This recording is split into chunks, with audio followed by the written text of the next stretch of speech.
Stanley Kubrick. É, hoje o papo será sobre um gênio de verdade. Kubrick não foi apenas um cineasta brilhante. Ele foi um arquiteto em desconforto. Um engenheiro da estética, um obsessivo que transformou o cinema numa forma de arte total. E o mais impressionante, ele fez isso sem nunca se repetir. Cada filme dele é um mundo fechado em si, com regras próprias, estética única e uma proposta filosófica profunda. Mas em todos eles, a assinatura está lá. O controle absoluto, a precisão matemática, a frieza que provoca o desconforto e a beleza que te prende o olhar. Stanley Kubrick começou sua carreira como fotógrafo da revista Look, ainda na adolescência. E isso acabou influenciando toda a forma de ele fazer cinema. O olhar dele foi treinado não só para capturar a imagem certa, mas para contar histórias com uma única foto. Isso explica porque cada quadro de seus filmes é tão calculado, tão simetricamente composto, como se fosse uma pintura em movimento. Mas vamos direto ao ponto. Tecnicamente, Kubrick era fenomenal. Ele não apenas entendia de cinema, ele dominava todas as ferramentas e quando elas não existiam, ele inventava. Literalmente. Em Barry Lyndon, por exemplo, ele quis filmar cenas à luz de velas, com uma iluminação 100% natural. Só que nenhuma lente do mundo dava conta daquilo na época. O que ele fez? Ele adaptou uma lente super rara da NASA, uma das lentes mais luminosas já feitas, que tinha sido desenvolvida originalmente para fotografar o lado escuro da Lua. O resultado? Imagens com profundidade e realismo que você simplesmente não vê em mais nenhum outro filme histórico. É como se o espectador fosse transportado para o século XVIII, sem filtros, sem luz artificial, só com a beleza crua da luz ambiente. A textura daquelas imagens é única até hoje. Em 2001, Uma Odisseia no Espaço, a inovação foi ainda mais radical. O filme foi lançado em 1968, antes da chegada do Homem à Lua, e é até hoje referência em efeitos visuais práticos. Para filmar a cena do astronauta correndo dentro da estação espacial giratória, Kubrick construiu um set cilíndrico de verdade, que girava fisicamente com a câmera acoplada. Nada de computação gráfica. O ator, na verdade, estava parado e quem girava era o mundo ao redor dele. A sensação de gravidade artificial foi criada com engenharia, não com truques. E o mais impressionante, o resultado é tão bom que décadas depois ainda parece mais realista do que muitos filmes modernos com CGI.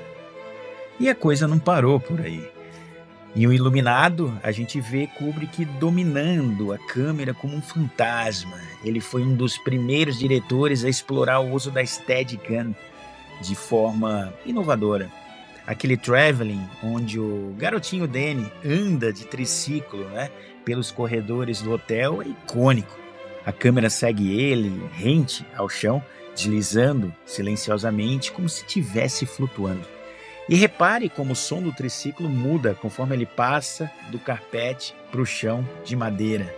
São detalhes assim que constroem tensão sem que a gente perceba. Kubrick entendia o poder do som tanto quanto da imagem. Agora, falando de como ele dirigiu os atores, aí a gente entra numa seara mais polêmica. Kubrick era um perfeccionista obsessivo, e isso levava seus atores ao limite. No filme O Iluminado, por exemplo, ele fez a Shelley Duvall repetir a cena do taco de beisebol 127 vezes. Ela teve uma crise nervosa durante as gravações, perdeu o cabelo, entrou em colapso emocional. A performance dela no filme é um misto de atuação e desespero real mesmo. E isso, para Kubrick, fazia parte do processo. Ele acreditava que o ator precisava estar no estado psicológico exato do personagem. Nem que para isso ele tivesse que quebrar a pessoa por dentro. Hoje, esse método ele é muito criticado, claro, mas o resultado na tela é inegável. Aquilo é cru. é humano. Aquilo é real. E Jack Nicholson? Kubrick sabia que ele tinha uma energia imprevisível. Em vez de podar isso, ele usava essa energia a favor do filme. Antes da cena em que o Jack enlouquece e ataca a esposa com o machado, o Kubrick pediu que ele pulasse, gritasse, fizesse polichinelos para ficar em estado de excitação. O famoso "Here's Johnny" nem estava no roteiro, foi improviso total aquilo. E Kubrick, mesmo sendo controlador, reconhecia a genialidade quando ela surgia espontaneamente. Mas ele fazia o ator repetir mesmo os improvisos, até ficarem com a energia certa. Kubrick também tinha um jeito peculiar de filmar diálogos. Ele evitava cortes rápidos e muitas vezes ele deixava a câmera estática, num plano fixo e desconfortavelmente longo. Isso gera atenção. Em Laranja Mecânica, por exemplo, os monólogos de Alex, ali olhando diretamente para a câmera, quebram a quarta parede de forma perturbadora. É como se o personagem estivesse nos encarando, nos julgando. Ele nos arrasta para o mundo dele, sem pedir permissão. E a simetria, claro, é uma obsessão de Kubrick também. Se você assistir os filmes dele em câmera lenta, ou até mesmo em silêncio, você vai notar que ele usa a perspectiva de ponto único, o tempo inteiro. Aqueles corredores infinitos, os personagens centrados no quadro, né? Os objetos perfeitamente alinhados. Isso não é só bonito, isso cria uma sensação de aprisionamento, de inevitabilidade. O mundo do filme é uma armadilha, né? E os personagens é como se eles estivessem presos nela. Muitas vezes sem nem saber.